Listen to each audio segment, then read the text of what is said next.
Si hoy estamos aquí, estamos para responder a la pregunta de si hay una España sin fe, si podría ser España sin el cristianismo. Y creo que el padre Gabriel Calvo lo expone de una forma magnífica en sus libros. Sobre esto me gustaría añadir una cosa. En la teoría de fluidos, básicamente habla sobre que cuando una cosa se vacía, se llena de otra. Hemos abandonado la familia, hemos abandonado la patria, hemos abandonado la religión y nos hemos quedado vacíos. Y cuando nos hemos quedado vacíos, se ha ido llenando de otra cosa que nos es totalmente ajena. Nos hemos llenado de feminismo, nos hemos llenado de inmigración, hemos abandonado el sentido de la familia, de la patria. Y aquí hay dos caminos. Está el camino de volver a la fe, a la tradición, y está el camino de la posmodernidad. Creo que todos los que estamos hoy aquí presentes para escuchar al padre Gabriel Calvo sabemos cuál es el camino a seguir. Pero igualmente que el padre Calvo venga hasta aquí, desde Toledo, para exponernos las armas culturales y espirituales, sobre todo, para hacerle frente a este siglo XXI, creo que es de agradecer. Muchas gracias, no le robo más minutos y adelante. Muchas gracias, Carlos, y muchas gracias a todos por estar aquí hoy. ¿Cuál es el motivo por el que escribo este libro? El motivo por el que lo escribo es porque creo que faltaba una obra de este tipo, que por una parte, aunque yo comprendo que es un taco, lo entiendo, pero también os digo una cosa, que no es fácil lo complejo explicarlo de forma abreviada, porque entonces cuanto más abrevias, más simplificas, y cuanto más simplificas, más reduces. Cuanto más reduces, pues acabas teniendo una visión muy superficial, muy epidérmica. Entonces, por eso tenía que ser a la fuerza un libro amplio, que lo que me proponía era una visión de conjunto, porque creo que no, bueno, que sé positivamente que no la había.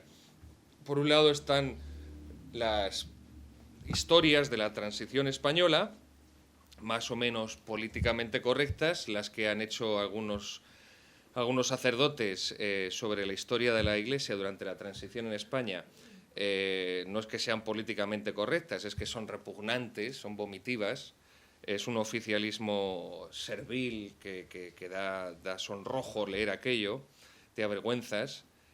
Y por otra parte tampoco había un análisis que abrazara los distintos planos que se han conjugado para que la situación actual sea la que es, y para que en esa situación actual la Iglesia juegue el papel de comparsa que está jugando.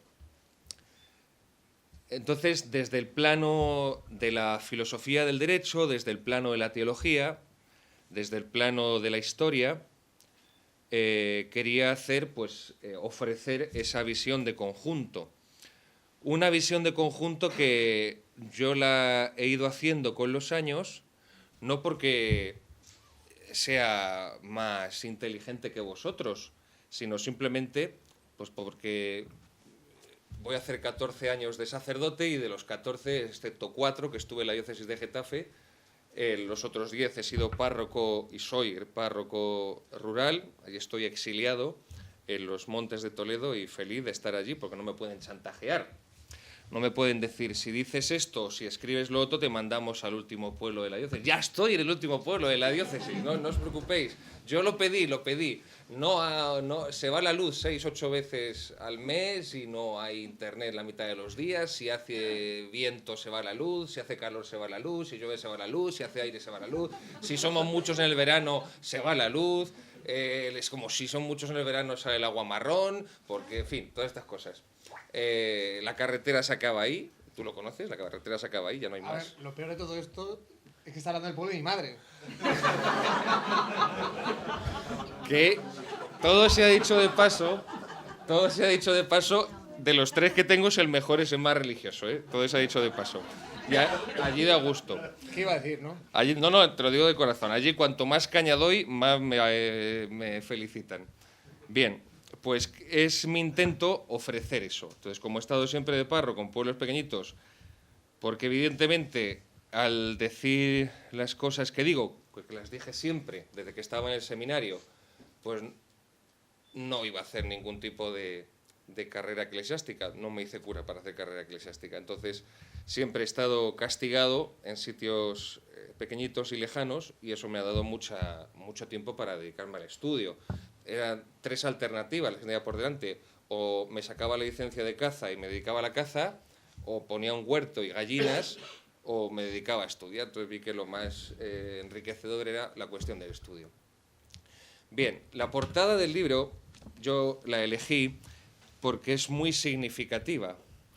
Y es que la agonía de la fe, la crisis de la fe que ha sufrido y que sufre España, es lo que ha desembocado pues, en la situación actual que tenemos. Y por eso la cruz está tapada a la mitad por la niebla. Y aparte de eso, lo que representa el Valle de los Caídos. Lo que representa el Valle de los Caídos, en cuanto a reconciliación después de la guerra, esto es algo que creo que es obvio, aunque ideologicen a la gente lo contrario. Mis padres son los hijos de los que lucharon en la guerra, en la cruzada, y cuando estaban en el colegio no le preguntaba uno al del pupitre de al lado, ¿tu padre en qué bando estaba? O sea, porque España estaba ya reconciliada gracias en gran parte a la labor de reconciliación que hizo la Iglesia Católica. Y ese símbolo de la reconciliación bajo la cruz, que es el Valle de los Caídos, pues precisamente la profanación de la basílica, no solamente de la tumba de Franco, sino de la basílica, y que todo el episcopado callara de forma tan abrumadora, pues revela la situación en la que nos encontramos y que ha ido degenerando la Iglesia. Entonces, esto a mí no me sale gratis, porque una de los apartados del libro, en concreto el apéndice tercero, el apéndice segundo,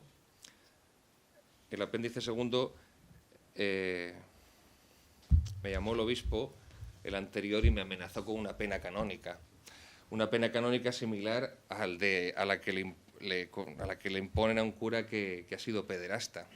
O sea, así me trataron. Se quedó una amenaza, más fue todo muy vil, porque me tenían que haber hecho un proceso y por tanto tenías que haber levantado acta y que hubieran firmado y que hubieran sellado. Entonces tampoco lo hicieron para evitar eso, porque, claro, no podían agarrarse a ninguna cosa. Era simplemente meterme miedo para cerrarme la boca y para que no dijera lo que no quieren escuchar y lo que se sale fuera del esquema oficial. Pero bueno, yo estoy muy orgulloso de eso y no tengo ningún problema. Yo me hice sacerdote por amor a Jesucristo y por amor a la Iglesia. Y una cosa que tenéis que tener muy clara siempre es que la Iglesia es de Cristo, no es del Papa ni de los obispos. Es decir, cuando Cristo funda la Iglesia, la funda con una estructura jerárquica, con una jerarquía, eso es evidente, si no seríamos protestantes. Pero lo que se ha ido viendo, sobre todo a partir del Vaticano II, que es lo que también explico en esta obra, es que un sector de la jerarquía cada vez mayor ha fagocitado la imagen institucional de la Iglesia, pero eso no es la Iglesia de Cristo. Si alguno suele ver nuestros programas de la Sacristía y la Bandé, pues yo acuñé ese término de funcionarios eclesiásticos, porque es que es lo que son. O sea, con Franco tocaba aplaudir y se murió Franco, y con el que venga detrás tocará aplaudir, que no nos falte la X de la declaración de la renta, y aquí no tenemos más Dios que ese, y ya está, y ni más principios. Bien, os hago un resumen así rápido. el capítulo primero sobre la libertad, las distintas aplicaciones y conceptos erróneos, porque todos lo vemos como la noción de libertad hoy en día es nuclear, es fundamental, ¿no? Eso es precisamente lo que estructura, lo que permea la mente de la gente y en función de cómo es el concepto de libertad que tienen, pues así estructuran el resto de su vida, en todos los planos, en todos los planos.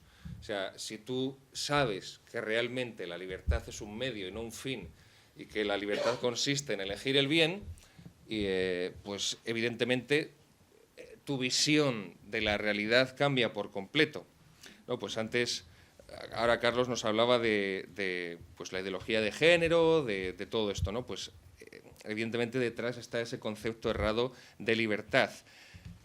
De ahí deviene la cuestión del liberalismo, que la Iglesia combatió durante 2 siglos, pues hasta que la propia Iglesia se rinde, ya está, no hay más, así que no podemos negarlo.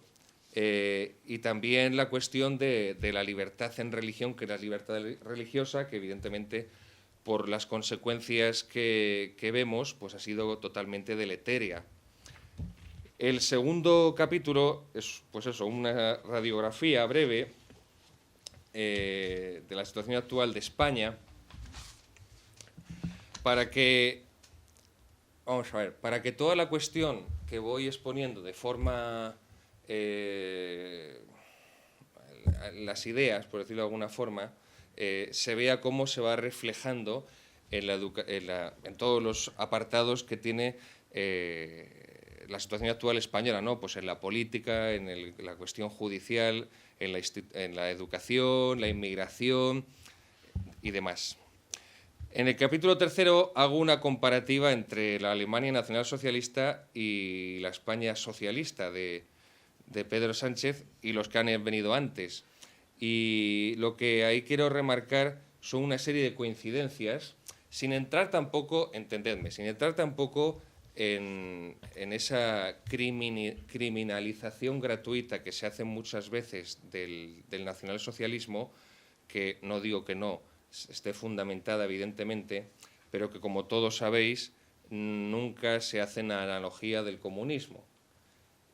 Y una serie de disposiciones legales que hubo en la Alemania de Hitler, sobre todo en cuestiones de eugenesia, de eutanasia, pues son exactamente las mismas que estamos nosotros ya aquí asumiendo.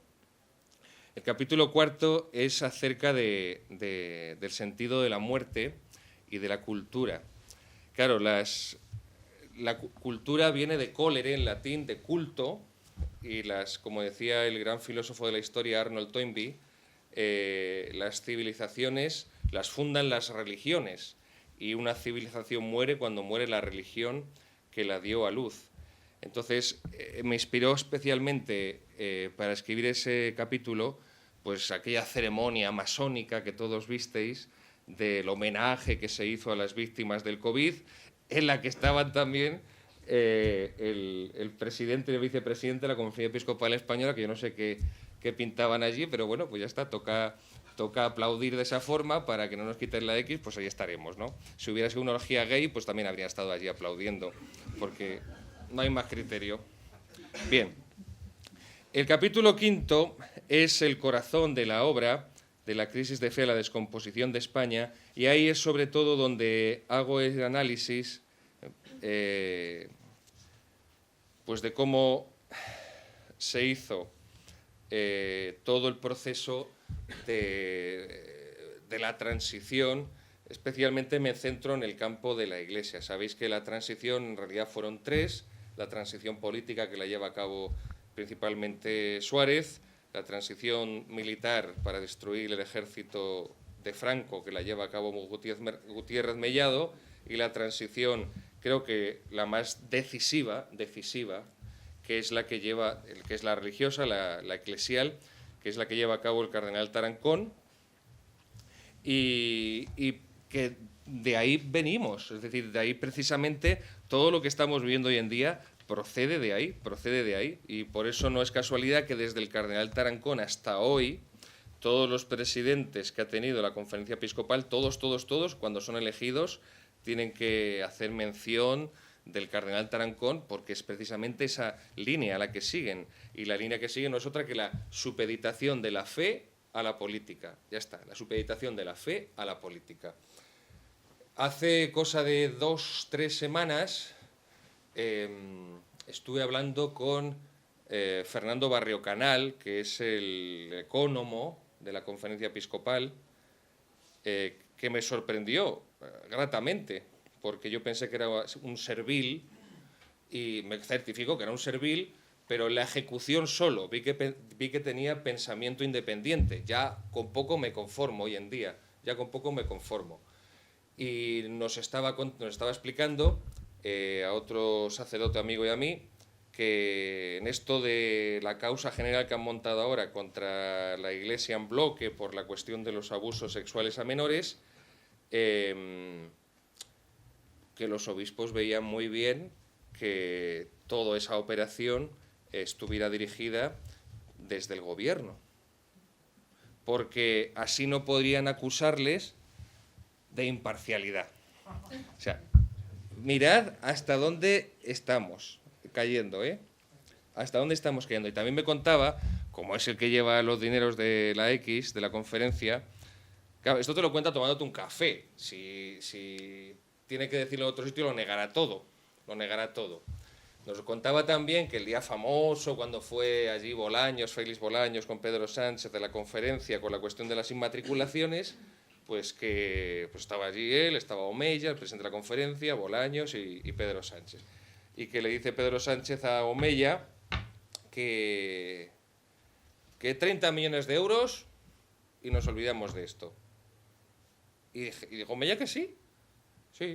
Y ya el otro se plantó y dijo, no, esto es un chantaje en toda regla, vamos a ver. Aquí hay una serie de propiedades que son propiedad de la Iglesia desde tiempo inmemorial, que lo único que hemos hecho ha sido registrarlas cuando una ley al respecto lo solicitó, y no vamos a ceder a ese chantaje. Pero bueno, eso es, para que os hagáis una idea, el espíritu que tienen esta gente. El capítulo 6 pretendo que sea un libro de divulgación, a pesar de que sea tan grueso, pero entonces, claro, yo me daba cuenta que para analizar la deriva a la que hemos llegado, porque el libro se propone, como dice el subtítulo, ser crónica, pero ser también análisis. Ser crónica histórica, pero también un análisis, como os decía al principio, que abarque esos 4 planos que están interconectados, el plano jurídico, el filosófico, el histórico y el teológico. Claro, pero hay una serie de nociones básicas de filosofía del derecho, de filosofía política, que yo comprendo que no todo el mundo tiene por qué manejarlas o saberlas. Y de esa también forma más divulgativa, pues intento hacer una introducción al derecho natural, a la importancia que tiene la antropología sobre la que se construyen las leyes. Yo hago una ley, cualquier ley, o construyo un Estado en virtud de la idea que tengo del hombre.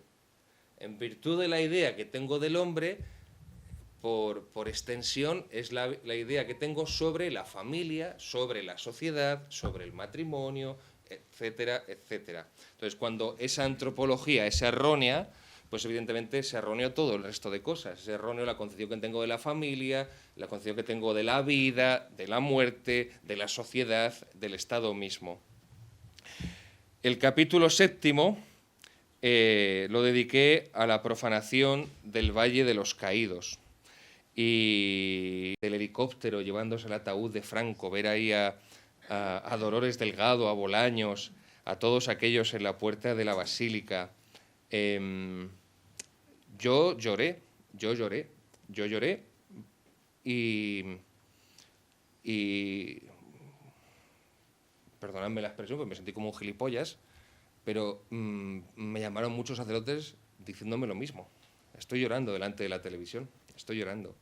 Claro, porque somos conscientes de que si yo estoy aquí hoy y soy sacerdote católico, es porque hubo un señor que se llamaba Francisco Franco Bahamonde que salvó a la Iglesia Católica del exterminio. Y como decía hace poco en uno de nuestros programas, la famosa exposición de las edades del hombre solo se puede hacer en Castilla y León, en Castilla la Vieja, porque siempre fue zona nacional. Entonces ahí no destruyeron nada. Los que estamos en diócesis, que fue zona roja, no queda en pie un retablo, no queda en pie una imagen, no queda en pie nada, nada.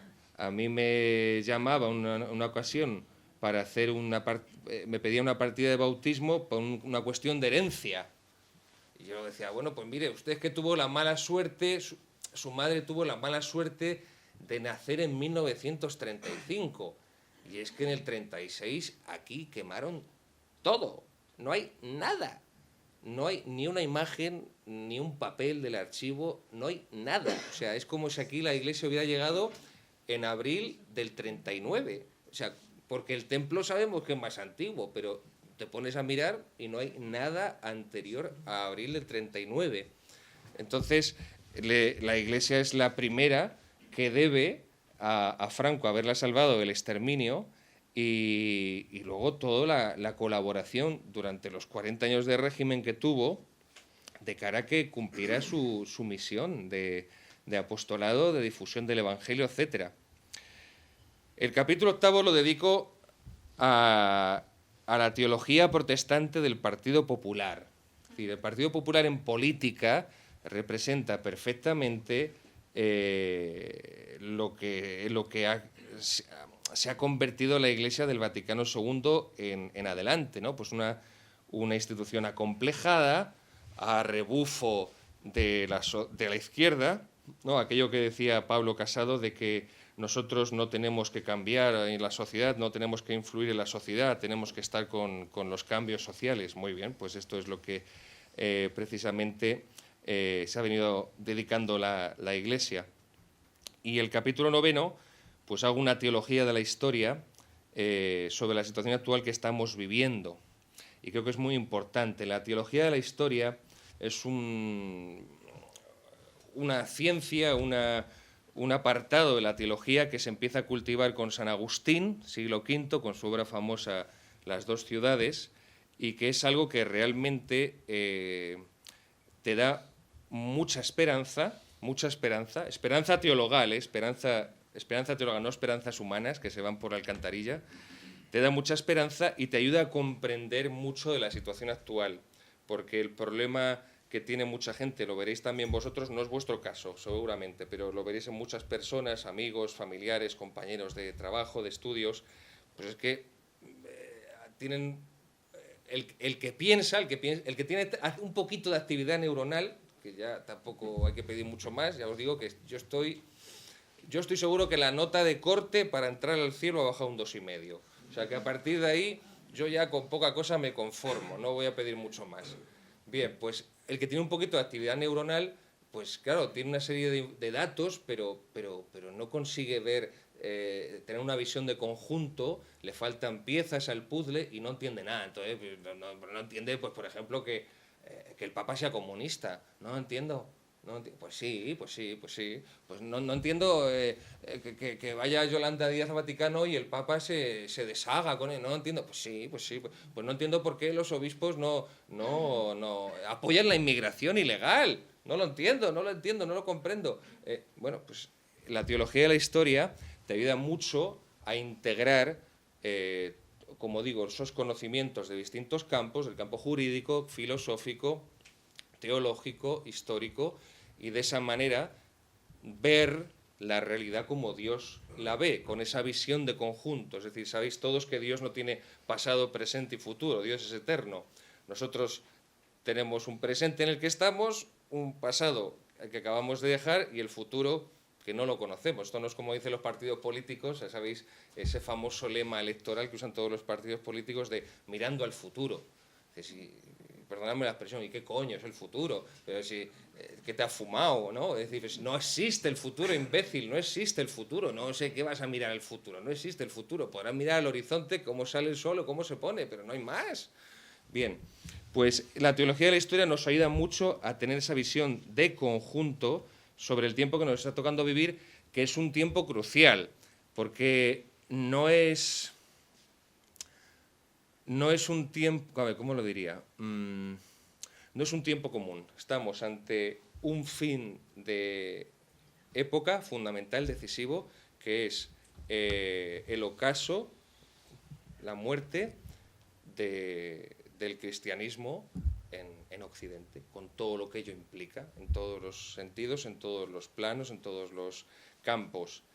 Y ese final de lo poco que iba quedando de principios sociales, familiares, educativos, que más o menos en conexión con la religión católica tenían cierta racionalidad, pues todo poco a poco se va cayendo.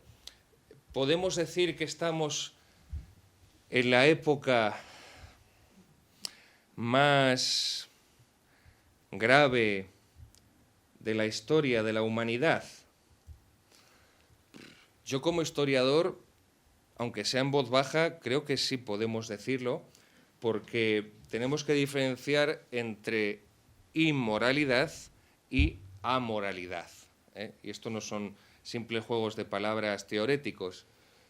Siempre ha habido inmoralidad, es decir, siempre ha habido pecado, esto nos acompaña siempre a la condición humana, sí, pero otra cosa es la amoralidad, es decir, cuando no se reconoce que existe el pecado, es decir, cuando no se reconoce que existe el bien y el mal objetivos. Entonces, todo vale, y eso nunca ha ocurrido en la historia de la humanidad. Pensad que algo, por ejemplo, que por muy común o por muy extendida que estuviera la homosexualidad en el mundo clásico, en el mundo antiguo grecorromano, jamás se reconoció, y menos jurídicamente, que dos hombres o dos mujeres fueran matrimonio, y menos todavía que pudieran educar niños. Eso es increíble.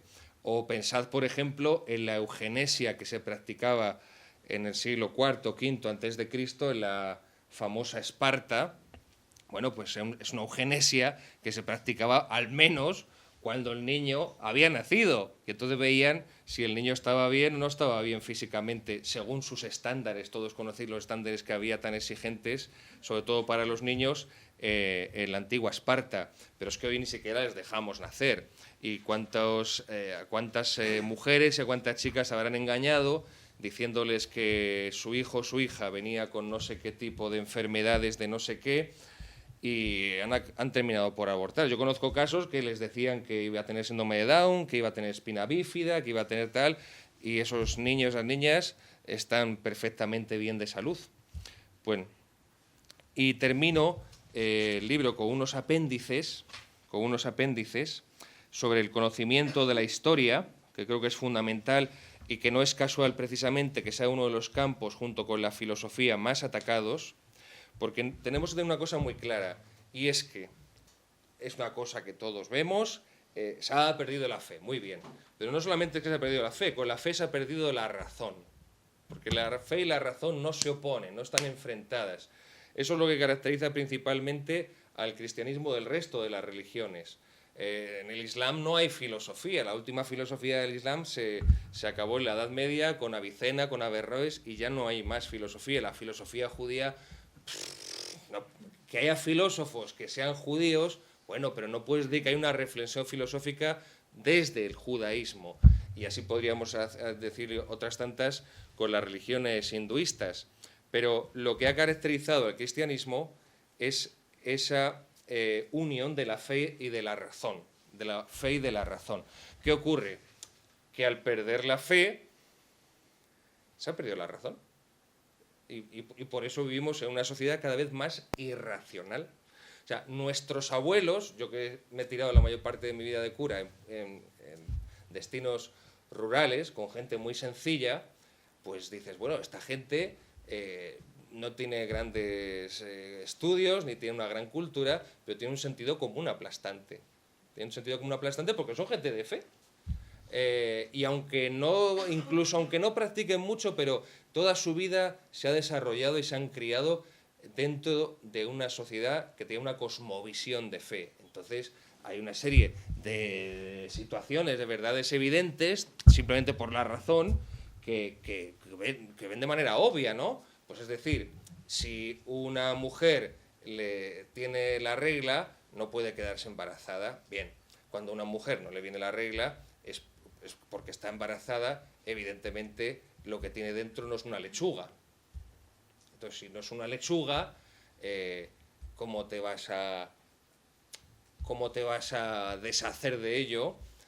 Que eso sea considerado un derecho y que lo que tiene dentro, si no es una lechuga y solamente es un ser humano, una mujer que puede quedar fecundado por otro ser humano, que es un hombre, no otra mujer. O sea, este tipo de razonamientos que muchos chavales de instituto se lo puedes decir y te miran como si estuvieras explicándole la última película de Star Wars, así, pues gente sencilla de pueblo, pues te lo admite, vamos, te lo admite, es que no hay más, no hay vuelta de hoja. Y es por esto. Y esto es también precisamente lo que ha ocurrido en la Iglesia desde el Vaticano II. Es decir, lo que se ha producido ha sido una incrementación del fideísmo que ha acabado por fagocitar el ejercicio racional que debe acompañar a la fe. Entonces, por eso todos conoceréis a gente que te dice, no, es que esto es lo que ha dicho el Papa, me parece estupendo, pero es que eso no es de fe, ¿no? Y para eso tenemos que tener, por eso os lo decía al principio, muy claro esto. Es decir, Abascal dice ciudadano Bergoglio. Pues, precisamente, claro, es decir, precisamente. Y yo a mucho más los obispos. Si la función del magisterio en la Iglesia, me da igual que es de cualquiera que lleve mitra o del cura de la parroquia que tengáis más cerca, es la continuidad. Es decir, aquí no se trata de inventar nada, aquí ya está todo dicho, aquí la función que hay es confirmar, definir, ya está. Entonces, todo lo que sea salirse de ese marco, por muy revestido que esté de oficialidad o de oficialismo, no es de fe católica. Es decir, que el Papa esté todo el día dando la matraca con los inmigrantes o con el cambio climático y todos los obispos vayan detrás, bien, pues me parece estupendo, pero eso no tiene nada que ver con mi fe católica y intentaré huir de ello lo más posible, pero no para nada me vincula de ningún modo. Pero ¿qué ocurre? Que también es que en la Iglesia ha habido un proceso, que también lo habréis oído hablar, que es la papolatría, ¿no? La papolatría, que es ese culto al líder supremo, cada vez más parecido a una secta norteamericana. ¿Y qué ocurre? Cuando se pierden los estados pontificios en 1870, cuando el Papa pierde su poder temporal, para intentar, ¿cómo decirlo?, compensarlo, se empieza a desarrollar una especie de reconocimiento espiritual excesivo, ¿no? Excesivo. Después vendrá Pío VII, que le hizo la vida imposible a Napoleón, acordaros, le rapta, le lleva allí a Francia, Fontainebleau. Bien, después vendrán los siguientes papas que viven prisioneros en el Vaticano. El Papa Pío tiene que comerse la Segunda Guerra Mundial. Juan Pablo II sufre un atentado. Ojo, muy importante, el atentado de Juan Pablo II de Ali Azka, del turco. Sí. Era del KGB, vamos a ver. Estaba en la nómina de los sicarios del KGB. Pero los que le contratan no son el KGB, los que le contratan son de gente dentro del Vaticano. Vamos a llamar a las cosas por su nombre. Y por eso puede llegar tan cerca. Todo el que ha intentado meter la mano en la cuestión de la economía vaticana se la han quitado en medio. Pasó con Juan Pablo I, le dieron este aviso, no iba a ser aviso, pero se quedó un aviso a Juan Pablo II, pasó con Benedicto XVI, y no pasa con Francisco porque pasa del tema del impigrante porque sabe lo que hay. Aquí sí, aquí hay muchos pobres y tal, pero vamos, que no vamos a hacer lo más mínimo. ¿Qué ocurre? Que cuando se establece el fascismo en Italia, en 1922, Mussolini consigue neutralizar gran parte de la estructura de la mafia italiana, de las distintas mafias que hay en Italia, Y entonces, por eso muchos de ellos también tienen que emigrar a Estados Unidos. Sabéis que es la época famosa del Capone, en los años 20, y no se sienten a gusto en Italia. Bien, sabéis que tampoco es casualidad en el año 43, cuando los aliados desembarcan en Italia, justo por Sicilia, porque ya se encarga la mafia de que los puertos estén a disposición de los aliados cuando desembarcan, todo esto. Bien, acaba la Segunda Guerra Mundial y claro, pues hay miles de iglesias, monasterios, conventos, seminarios, arzobispados, edificios de la iglesia que están bombardeados y destruidos, que se han utilizado como cuartel militar, etc. Hay que arreglar todo eso y no hay dinero. Y entonces es cuando aprovecha mucha parte de la mafia italiana para blanquear dinero en el Banco Ambrosiano y en el Banco Vaticano. Y ahí empieza los problemas económicos que se arrastran hasta el día de hoy, ¿no? Tenéis que recordar, por ejemplo, el caso del cardenal Pell, australiano, que estuvo, creo que fue 1 año y medio en la cárcel, acusado en Australia de pederastia, hasta que fue absuelto, porque todo era un montaje, todo era una mentira. A los que le acusan de eso se les paga, no sé si era con 20 y tantos millones de euros, que se extraen del óbolo de San Pedro, de la colecta universal que se hace para el día de San Pedro y San Pablo, 29 de junio. Bien, no sé si os he hecho así un poco una idea de conjunto de la obra. Creo que es muy importante porque, y vuelvo a lo que decía al principio Carlos, en una sociedad líquida, como decía el gran Zygmunt Bauman, en una sociedad líquida, la posmodernidad líquida en la que estamos, cuando han caído, como dirá Nietzsche, en la Gaia Ciencia, cuando han caído todos los dioses, pues evidentemente nuestro tiempo tiene auténtico pavor y auténtica animadversión a todo lo que es sólido. Pero si no conocemos cómo lo más sólido que tenemos, en lo que se asienta la tradición, la historia de España, en lo que se asienta los sanos principios políticos de la hispanidad, donde se asienta el eje vertebral de la sociedad, que es la familia, donde se asienta todo lo que nos ha convertido en pueblo, como dice muy bien Menéndez Pelayo, la historia de los poderosos españoles, todos conocéis el epílogo, España, espada de Roma, España, luz de Trento, martillo de herejes, cuna de San Ignacio, no tenemos otra gloria. Esa es nuestra unidad y nuestra gloria. El día que acabemos de perderla volveremos al cantonalismo de los arévagos y de los bectones, a los reinos de taifas. Y es precisamente esto lo que nos ha ocurrido y cada vez vemos cómo esa desintegración es mayor, es más profunda y es más rápida. No podremos salir de esta situación si no conocemos cómo hemos llegado a esta situación. Porque conociendo cuáles han sido los distintos planos, cómo hemos desembocado aquí, no puede haber una mínima reacción, ni una mínima resistencia, ni una mínima proyección para no volver a repetir los mismos errores. Os pongo un ejemplo. Los carlistas perdieron 3 guerras. Y el liberalismo acabó imponiéndose en España, y la única que ganaron fue la que no lucharon solos. Cada uno seremos de nuestro padre y de nuestra madre, cada uno tendremos muchos matices en lo que pensamos, pero lo que hará que resistamos y que al final venzamos, porque además todo lo demás, como os decía, en esta sociedad líquida se va a venir abajo, será no solamente la solidez de nuestros principios, sino la unidad entre nosotros, que no significa uniformismo, pero sí unidad entre nosotros. Bien, pues todo esto un poco es lo que quería presentaros como introducción a la obra. Si alguno no la ha leído y se asusta un poco por las 600 no sé cuántas páginas, si mira el índice verá que hay muchísimos epígrafes en cada capítulo y que se puede ir leyendo poco a poco, epígrafe por epígrafe, como si fuera un artículo periodístico prácticamente. Y luego otra característica que también tiene el libro, no he querido hacer un aparato crítico típico de una tesina o de una tesis doctoral, porque al final las notas a pie de página las miran 4 frikis, seamos realistas, las miran 4 frikis que son muy academicistas y ya está.